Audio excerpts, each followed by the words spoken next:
Gece kara kok çekti gözüme, ay şahit oldu yanan sözüme. Kum kimi akar zaman elimden, adın düşer her nefesime. Ömür sehrada izim küley dostum, bu yürek susmaz taleye küstüm.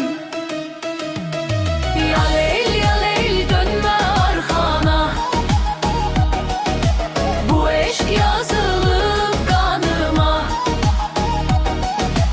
Yanar beden oynar ruhum, kır zinciri düş alova.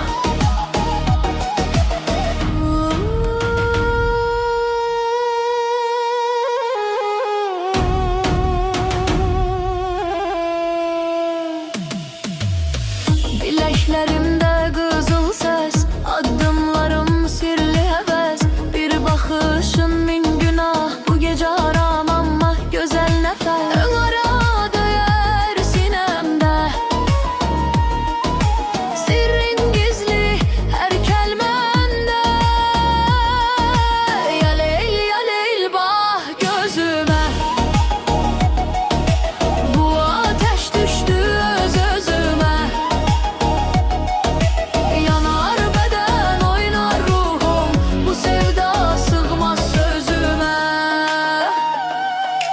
Şer gecesi tüstü koku, kalbimde günahın toxu. Ne dua kömək eder ne söz, bu eşkdir hükmü yoktur.